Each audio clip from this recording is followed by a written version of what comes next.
Therapy Geeks, a podcast by Luke McGibbon and Louise Taylor.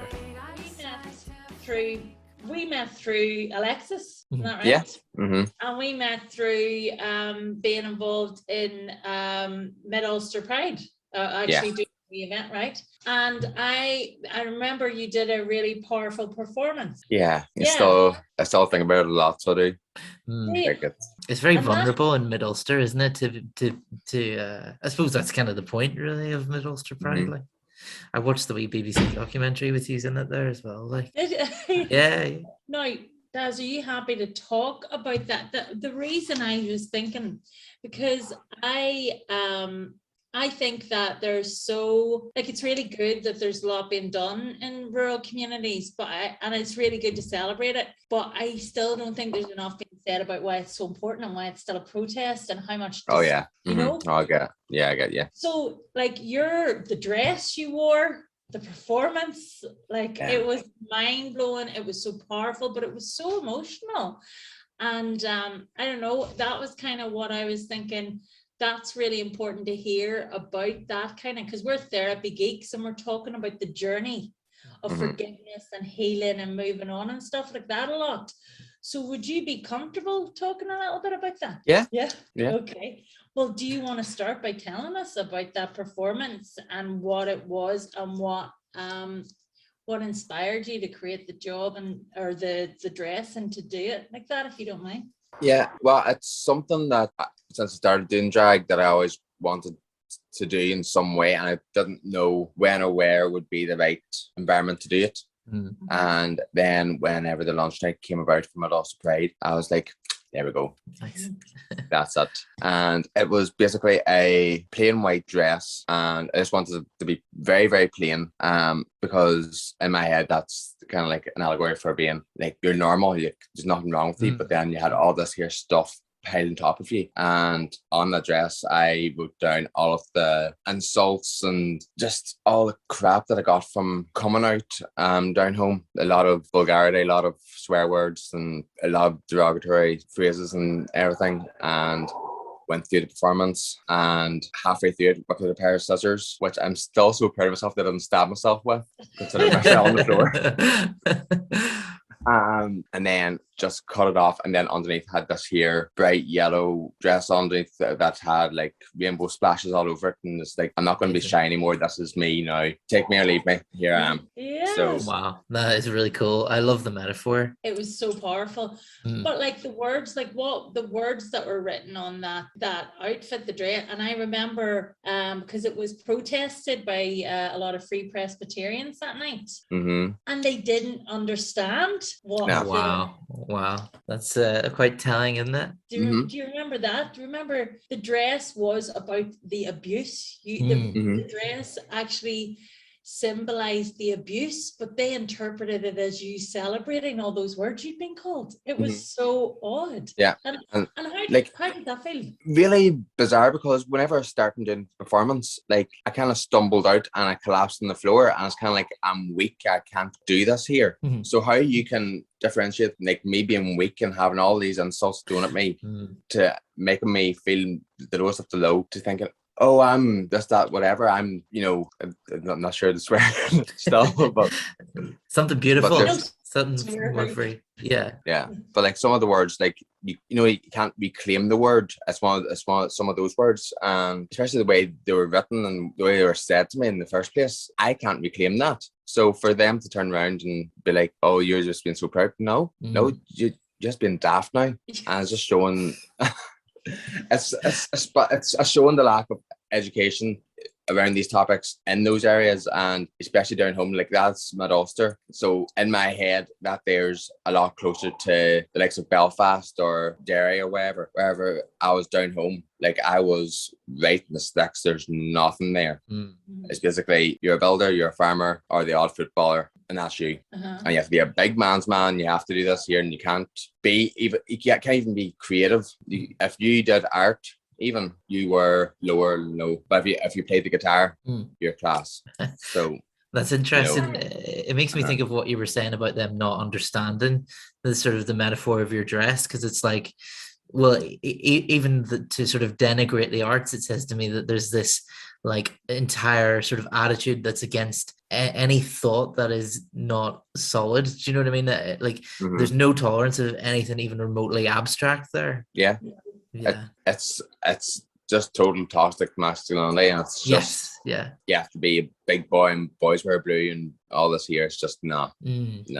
And whenever I rocked up, it really shook things up in that town anyway. So. Well, it needed it. It was clearly needed. You know, clearly needed a bit of rocking up. Like, you know, even just watching like this sort of, you know, I always I'm struck by the counter protests from all the churches and how. Sometimes you walk past and it's like, has somebody put a sepia filter over these people because they look, you know, they're all monochrome as well, and it's like, you know, I know that you don't like homosexuality, but it's not gay to have more than one color on an outfit. You know what I mean? Like, it's baffling. I also think there's a lot of distancing language too, because you see these people, they always say like they're practicing sodomy or they're practicing homosexuality, and it's like, you know, haven't been to Pride. I don't think they're practicing. Like, I think they're ready. Oh no, you've missed the whole new thing. There's whole big tents where they're showing you like all the tutorials now how to do it now. So yeah, straight there with the vaccine as well. Yeah. Oh God, I don't know. Yeah. But the thing I want to ask you about, right, is because you're not, like, I'm in my 40s. How old are you, Daz? I'm 29. That's not that you don't look it. But Thank you. yeah, but like that's, you know, and then we've got Omagh Pride and mid-ulster Pride and all that there, and you think about the levels of prejudice and discrimination you had. That's very recent. And I don't think it's gone. It clearly hasn't gone. What do you think might have changed though? Has it? Well, like I was down home there where seeing how things are working out at the minute with my family. But I walked home and of course I went down with bleach blonde hair and tan on, just didn't think, and the amount of looks I got. But even at that, you see a lot of ones now in the town, and I think it's getting better with the younger crowd. It's still the older ones that's having the issues. And I know there's people down home that are even transgender, and they are using the birth name instead of their true name. Yeah. And it's not referring them as, say, she, it's always he, or it's he's doing this or whatever. It's very twisted and it's very backward, and they're not at all thinking about other people, and then they're preaching about love thy neighbor. Well, where's the love? Yeah. Hey, absolutely. Do you think it's Christianity? Sorry, look, do you think it's religion it's connected to, or do you think it's something else, or it's a mixture? What do you think? I think religion is a huge factor, but I think it's picking and choosing. And that we've been saying that for years. With Pride, like the hardcore Christians would always pick and choose what they want to do. So of course you do have the 10 Commandments, and then you have say the gays or whatever, but they can still wear 2 different types of fabric, or but they don't sell the daughter into slavery. You know, it's that kind of things that got there. It's it's really picking and choosing, and especially in those areas. And because I'm from a border town as well, it's still very segregated down there. It is very green and orange, especially down there. And I think that hasn't helped things move along, because I think especially in like the bigger cities and all now, there'll be a lot more communication between 2 communities, and like obviously with Sinn Féin, like they would have been like in the forefront trying to fight for like equal marriage and everything, whereas the DUP weren't. But still, that's the green side, not the orange side, especially down home, especially the smaller areas. So I think that's a big factor in there as well. Oh, you're fighting with them. You're saying there's like little enclaves that you'd feel more comfortable than others as well. It makes me, I was wondering there, Daz, even just something you were saying a minute ago about, you know, walking home after mid-ulster Pride and you had like the bleach blonde hair and everything. Was that the first time that you've been able to like walk down the street like that? I hadn't, see, when was that? That was last September. I was down. Well, January was the event, but then I didn't go back home until. Oh, right. Yeah, sorry.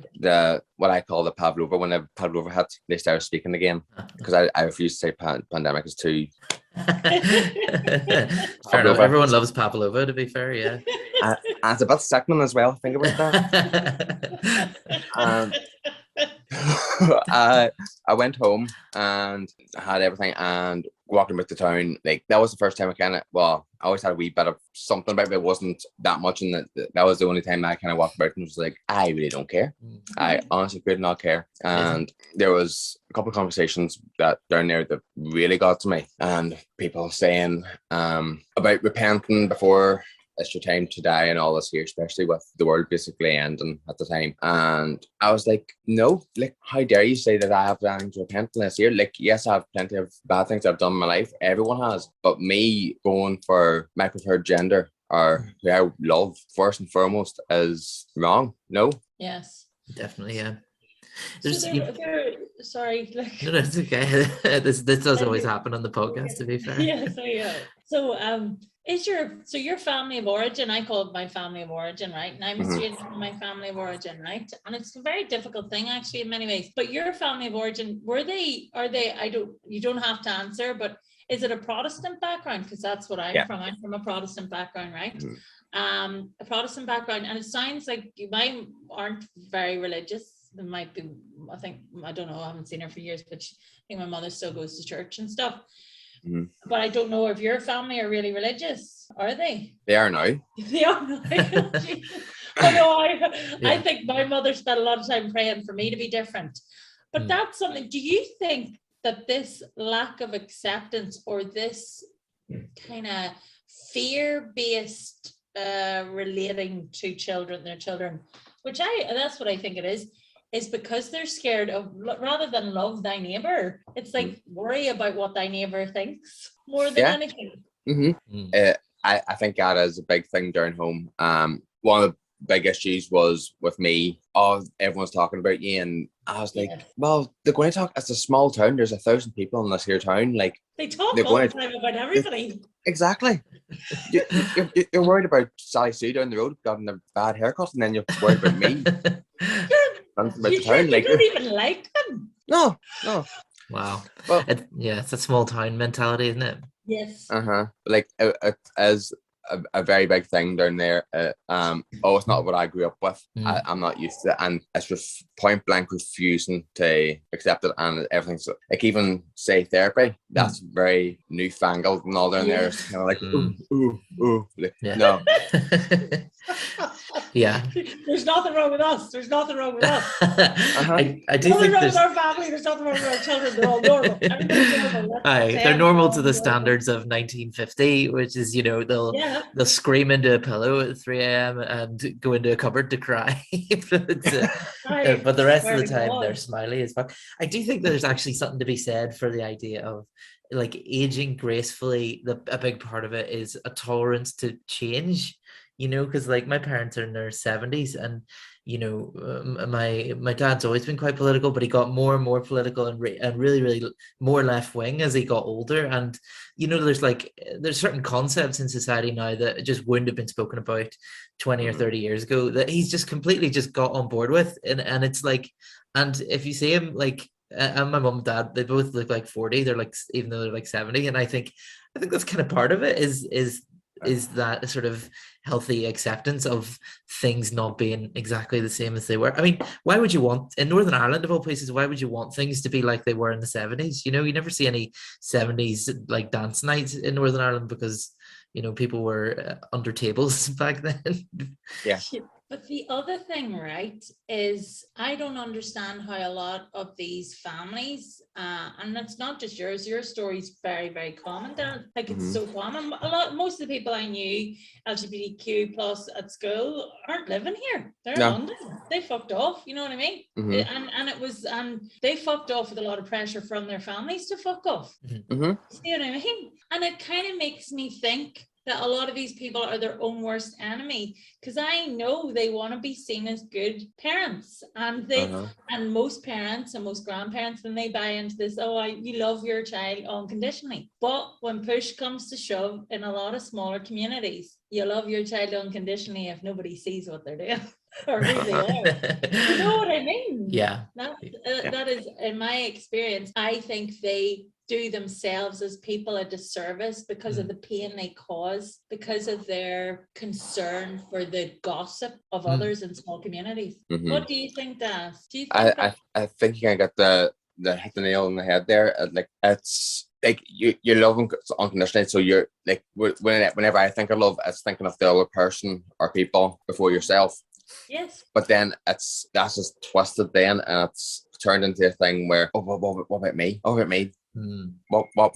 And it's like, well, if I got your back, you got mine. That's the way I've always seen it. Yeah. So yeah, like now things down home now are complicated, but baby steps. And there's something that I read one day, and it's what was it? The day you stop learning. If you have to learn something every day, because the day you stop is the day you stop living properly. Yeah, it's so true. And I think that's a real valid thing. Like, you can't go through life and just think you know everything. There's always something new out there. Even if it's just one wee stupid fact of the day, but this isn't just a fact. This is real life, and these people's emotions and these people's lives that you're not accepting, and hearts are being broken.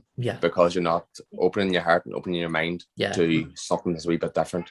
Lives are being lost, like, definitely. And like, I think there's so much to be said there, even about like the role of religion, because it's almost like a chicken or the egg thing here. Is it like, were you homophobic and religion worsened it, or were you completely a kind, normal, loving person, and religion gave you an excuse to do this? I don't know, but like, it makes me think even of the thing you were talking about originally with the dress, about how it's covered in all these like insults. And there was like a psychoanalyst called Donald Winnicott who had this idea about like a false self and a real self, and how when you're like a baby, basically, that the needs of your parents, like a kid can tell what they are. So if you've maybe got a really needy mum, you become a very responsive, like overly caring to the extent of burning yourself out child, like a people pleaser, because you've had to like please a mum. Or maybe you've had like a brutal parent and you've had to like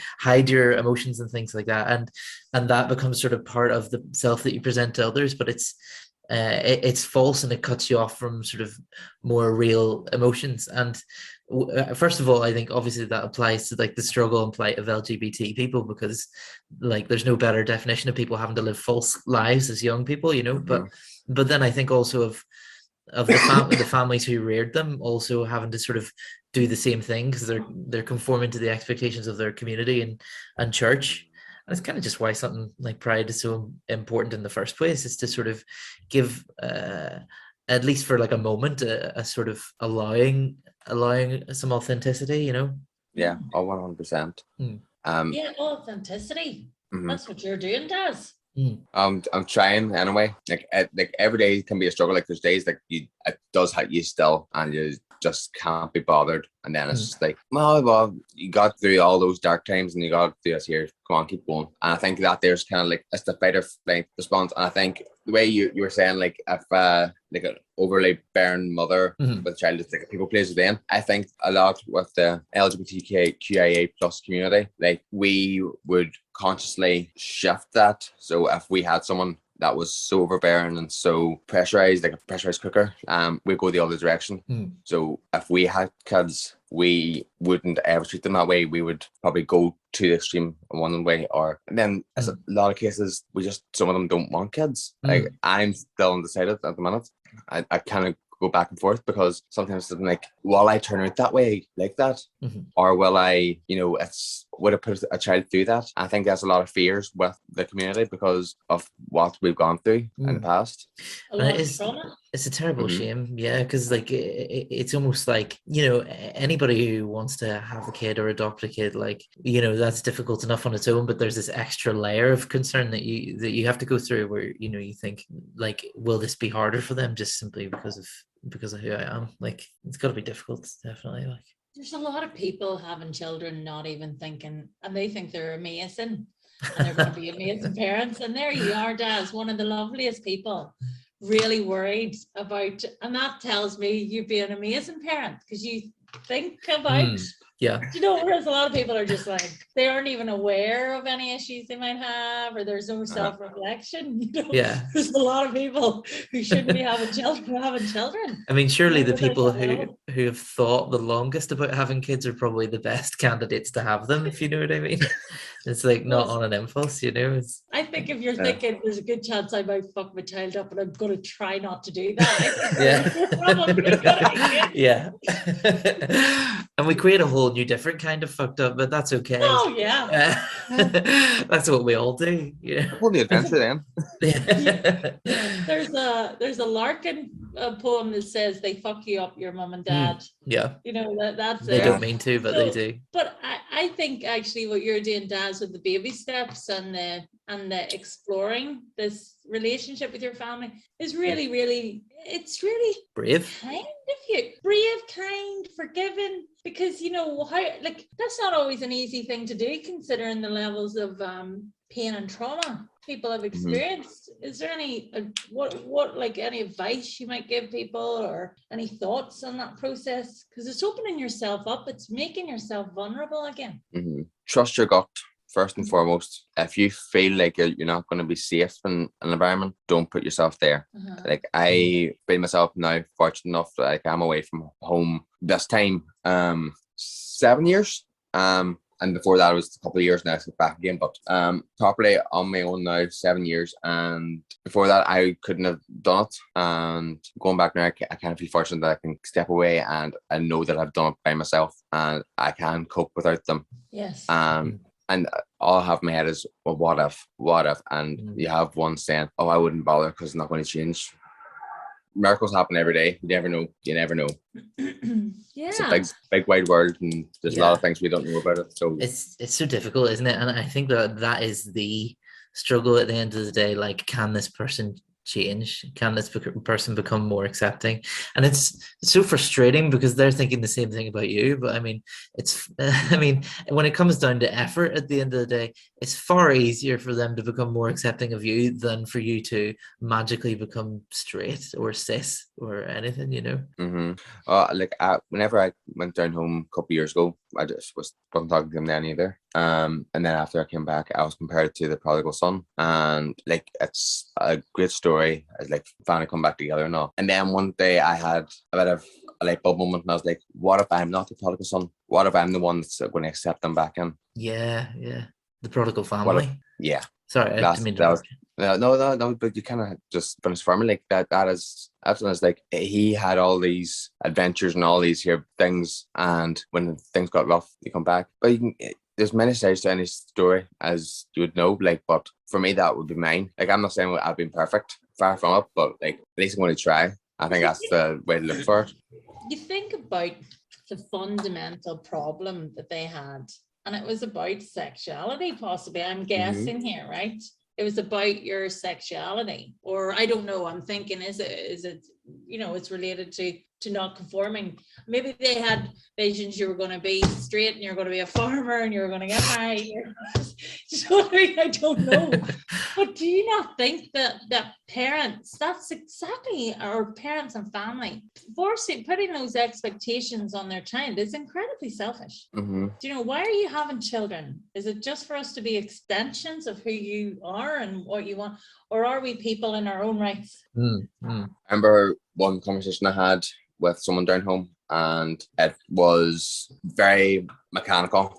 It was man and woman have babies, them babies have babies, and that's all it is. And I'm like, what? Where's the fun? You know, where's the joy? Where's the joy? Where's the memories? Where's all these adventures you're going to have in your life where it's just 2 + 2 = 4, 4 plus, you know, it's like, no.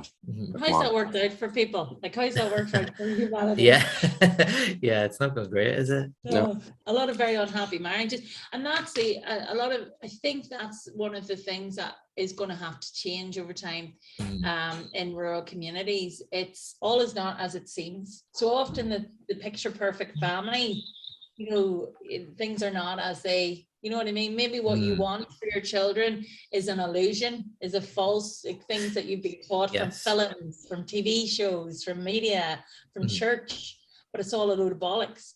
Because you know, because it doesn't, it's not, the divorce rate's through the roof. Domestic abuse in this country is shocking. You know, and a lot of us know that a lot of people who've been brought up in Northern Ireland who, you know, for me, through the Troubles, the biggest pain and trauma I've experienced has been a direct result of my family of origin. And that's true for a lot of us. So, you know, in terms of your story, Daz, that's why I think your story is so important, because I think you're the really decent person in it, that you're actually leaving this door open. You know, you're the one who's got morals. You're the one who's got integrity. I think a lot of people in these communities get it wrong. See, whenever that reverend was being he was slanderous. He was being defamatory. It was a minister about what happened at Mid-Ulster Pride. And I challenged him on his Facebook. He ignored me. So he's not only homophobic, he's misogynistic, he's sexist, and he's running a church, and he's allowed to do this without anybody. And the churches get money from the state to keep these really, really hateful, spiteful dialogues going. Do you know what I mean? How long is it going to continue? And the stuff that I've discovered along with religion and everything in the past year, especially, the lockdown was great for finding things out. One of them was, I think it's a documentary coming out called 1942, and I am really invested into this because it talks about after the Second World War how the Bible was rewritten and the whole narrative was changed, and there was a big push for families to get together and baby boom and all this here by changing a couple of wee words, and it's just changed it. If you look at them, it's ridiculous. Look at the versions, they're completely different. The King James, I bought, because when I was in Mid-Ulster Pride, and because religion was playing such a big part in it, I was like, right, friggin', I'm buying some Bibles and I'm doing some research here. Because why are they all banging on about the Bible and they're being nutters? They're being really unkind people. So I compared a lot. So I bought the New Testament, or, you know, an updated version, and I bought the King James. And like, you can't really compare. The King James seems really hateful. Seems full of scorn and hate and rage, and then the New Testament seems a lot more gentle and kinder, and they use words about humanity, so it's encouraging all people to be involved, whereas the King James is hate. It's full of hate, rage, and it's to me, it's just another way of really controlling people. There's nothing that I think is kind about it. I think it's really interesting that you're saying that, because there was one of the candidates for president there last year, a fellow called Pete Buttigieg. He was like the first LGBT candidate, or I might be wrong, first openly LGBT candidate in a while. And you know, he made it quite clear that he was actually very religious himself, and he said, you know, why have we let the right wing have like monopoly on religion? You know, it's free to interpretation. You know, that it doesn't have to be what it's become. It's because what it's become is a big stick to beat over the heads of the vulnerable, really, hasn't it? Oh yeah. Well, I did see something else, and I know it's going to piss off a lot of religious people with me saying this, but it's modern terms and I love it. God is pansexual when you think about it. He loves everybody. He loves everybody, no matter who they are, where they're from, what background they are, what they identify as. He loves them. Yes, he does. I love that. Because there's never any bet. Do you know what I mean? There's never any bit where they lay it all out. Like, do you know what? Like, if you're listening to this now, you should Google image search. I think I'm going to do it now just in case there's something horrible comes up. But biblically accurate angels, because apparently, like, the only angel you ever get a description of, it looks fucking horrible. It's like a ring full of eyes with like eyebrow. Yeah, it's fucked up. And you know, it just makes me think there isn't much of the actual imagery explained. You know, it's just a bunch of Italians with paintbrushes and in the year 100 or whatever, just having a go at it. All glamorized. Yeah. Could you imagine if like you were taught like God is pansexual, and it was like God is pansexual? I agree, because it's like pansexual is you don't see, you just love. It's just like you just, it's what, like, it's pansexual. I'm trying to get confused. Omnisexual. There's a lot of I'm trying to wrap my head around half of them now. still, like it's like I say, like every day's a learning journey. I'm still trying to get through them all. So yeah, if I offend anyone, I'm sorry, but yeah, the same I'm trying my best. I like because it's like attracted to intelligence. But pansexual, God is pansexual because pansexual is like gender blind, isn't it? Yeah, and it doesn't matter about if they're transgender or whatever, or if they're non-binary, like it's the human there. Yeah. Well, that's how I would interpret it anyway for myself. Yeah. So in a radically altered rural mid-ulster or rural West Tyrone, right? What do you think in terms of LGBTQI plus? I hope I haven't left any out, right? So what do you think is needed to happen? Because in terms of mental health, to support people in terms of health generally, but particularly in terms of mental health, because that's really, that's real. There's a lot of mental health issues, I think, more than anything. So what do you think might need to happen to support people like yourself coming growing up? Nip it in the bud and just get into schools. Like I came from, well, I worked with kids for years, and like I had the privilege of knowing families in there that had two mums, never really two dads, but mainly two mums, and like there was never anything with the other kids. It was just like, oh, this mommy, get them early, get them young, and teach them and show them like this here's normal life, and this here isn't just some machine that you're in. You have your own individual life. You have your chance there to do whatever. And like they talk about sexual health, yes, 110%, but you have one wee corner of that there, and it's mostly gays. No, it's for everyone. Like I remember whenever I was in school, HIV, it was the gay disease. It was. Nah, not really, Pat. Anyone can.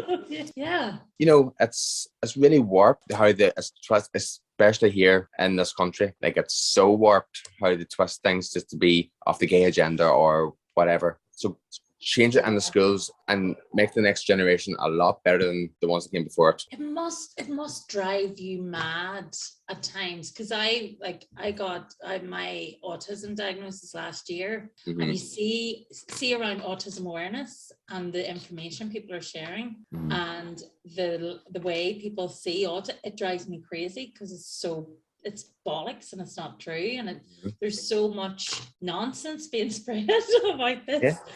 You know, so you must, I don't know, like there must be so much misinformation being said around. So I could imagine well-meaning teachers trying to educate, and they're just getting it so fucking wrong. And that's why I think the internet's brilliant. Well, you know, it's true. Yeah, these like little communities where people can feel sort of heard. What do you think? I think it's the internet. Like Luke and I talked to Pillow, my child, and Pillow was talking about non-binary lesbian, and that's how they identify, right? See, if I was a teacher trying to deliver a lesson on that, they would kick my ass. They need to be delivering, not me. Do you know what I mean? I don't think it's the teachers that need to be delivering the lessons on this. I think it's the young people need to be teaching the teachers. Yeah, definitely, yeah. You know what I mean? And I think the students become the master. Yeah. Anyway. I feel like that's a good thing to end on. A good little moral of the story kind of vibe. Story. Find out from the people who are actually you know, who are the experts. Yeah. It's not me, it's Daz. Yeah. Hello, it's the people who identify. Yeah, it's the people living the experience. Like, yes. And I can't believe that we even have to like say it as a society. You know, it like seems like such a no-brainer that like, you know, the expert of someone's experience is the experiencer, you know. Yeah. But you know, fuck society, I guess. Yes. Burn it all. Fuck it. Anarchism. Thanks for listening to Therapy Geeks. Find us on Spotify, iHeartRadio, Google Podcasts, Podcast Addict, Deezer, Listen Notes, Stitcher, Podcast Index, and Buzzsprout. Give us a like or a follow or a subscription, whatever your podcast app allows. Thanks for listening.